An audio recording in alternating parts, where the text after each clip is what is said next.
Good. If we think about quality of measurement instruments, we usually think of content quality or the validity of the measurement as we can measure it itself. However, I would like to emphasize two additional aspects of quality that you probably don't find in every textbook, but nevertheless they are important from a practical standpoint. First, I would like to emphasize is design quality. So a how-to prescription of how to build good measurement instruments, at least measurement instruments with a good chance at creating high validity data. So you can also use that to improve the validity of measurement instruments later in the process if validity problems become obvious. So this is three important strategies to secure or improve validity of measurement instruments when creating data gathering instruments. Of course, it's very different whether you do a content analysis, a observation study, an interview-based study, but there's a few almost universally useful strategies and principles. First,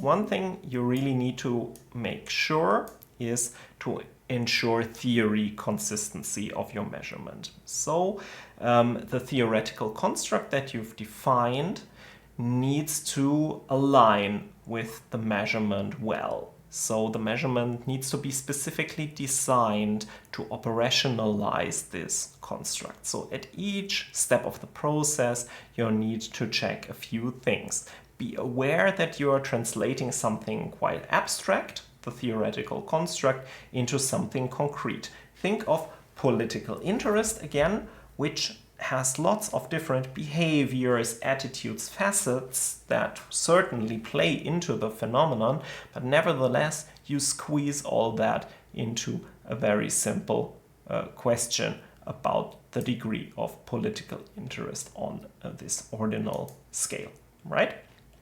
So that's important to be aware that you're translating something abstract into something concrete.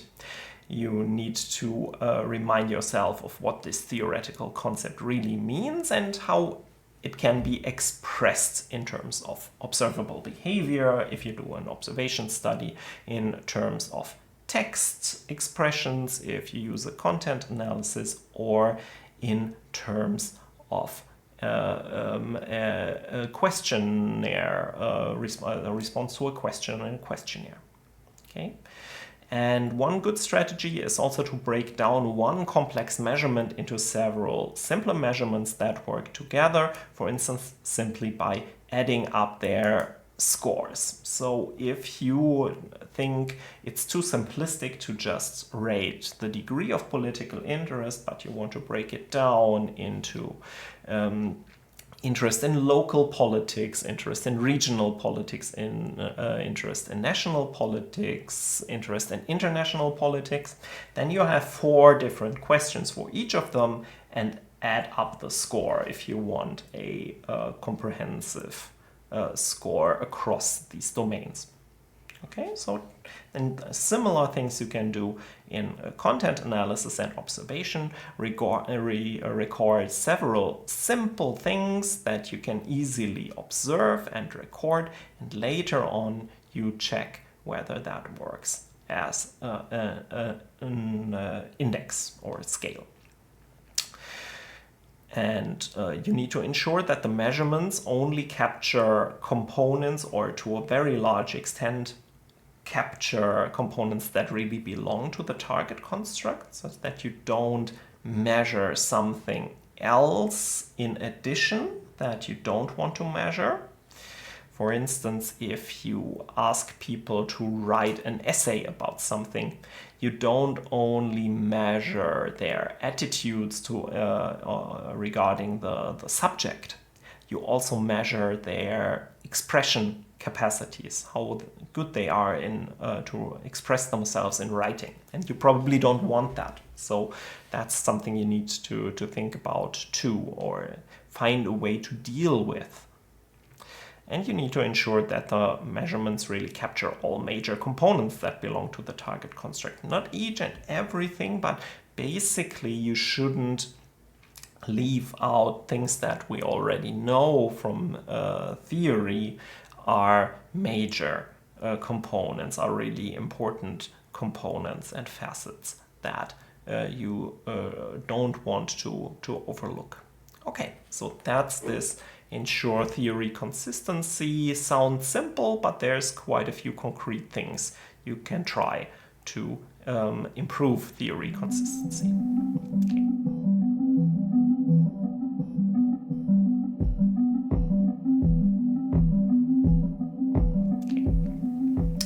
Another prescription is conscious language use. That is both if you communicate with your research assistants or even with yourself, if it's just a memory device, mnemonic device, or if you communicate with research assistants or with participants in the study that you make observations about, that you interview, or that whose writing you analyze. So language should be universally understood by anyone as far as possible. Research assistants, participants, collaborators. Also the wider public later on should be able to understand what's going on, particularly in a social science context. That's really, really important. If your respondents don't know what you're talking about, you won't create high validity data. So first of all, you check this against your own standards, but also because you're probably a highly educated person who doesn't struggle so much with understanding even complex language, you should ask people, regular people, if they find something difficult to understand. So your family, your friends might be a good point of departure here. And you can kind of use mental simulation techniques like, would my grandmother understand what this instruction means? Would my younger cousin understand what this instruction means, right? Strategies would be to, as much as possible, always use clear, concise, and simple language, and provide, if you create a measurement instrument, clear instructions, not delve into debates or methodological discussions that might be important to you, but are usually not important to those involved in the studies and in executing them or in answering questions, for instance.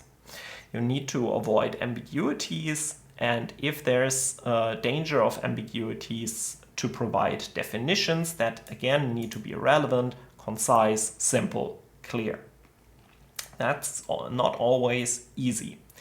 And particularly if it's about a more specific topic with some technical jargon in the field of research that you're studying, it's your job to avoid that technical jargon and any upper class language and anything that requires specific knowledge or education. You need to translate that into conventional, widely understandable language. And if all this proves a bit difficult, it often helps to use examples to showcase things that might be difficult when explained in an abstract way.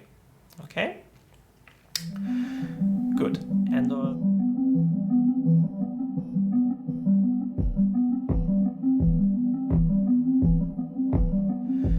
good. And the third important strategy, but that's maybe already part of this processual quality part that I'll cover in a minute. It's important to use feedback and pre-testing in a systematic way. When you have a first draft of your measurement instrument, you really need to get feedback from people. Qualitative feedback, so there in this stage, you use both quantitative and qualitative data, basically with different degrees of formalization. So you probably don't need to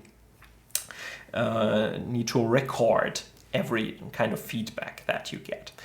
It's often okay to just take a few notes while you're talking to people, but generally at this stage we have a lot of qualitative feedback where people will just in their words say what they think about your questionnaire, but particularly later in the process, some quantitative feedback may become helpful too, where you let people rate how difficult they experienced a certain coding task to be, or similar things where they saw ambiguities and so on. You can also ask people to write comments to each question where they had trouble, right?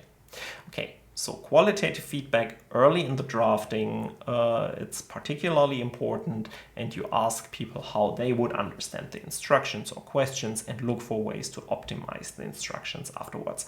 Ask them to speak their thoughts out loud and record it. That's another approach you can take. It's called the think aloud technique, and that might uncover any misunderstandings or complications that people aren't even aware of. So you might see then they misunderstand the question while they would just have thought this is what the question asks me to do and provided a response. But through this think aloud technique, you uncover, oh, there is a thought I really didn't want to trigger with this question. Maybe I can avoid it. And later in the drafting, you can do a real pilot study, let interviewers, coders, or observers and interviewees comment on the measurement instrument and take their comments seriously. So that can, again, have qualitative components if you have open-ended feedback here as comments. And use these responses to try to establish reliability and or validity and make improvements if they fall below certain standards. So that is how you make use of feedback and pre-testing. And if you do a quantitative pre-test, you can also use the techniques I will later present under content quality to test the validity of measurement instruments using the data that it would produce in the full study, in the final study, in the actual study on a smaller scale, and then see at what reliability coefficients would we arrive, or how does the validity, or how are different facets of validity expressed in numbers. Okay? So this is the design quality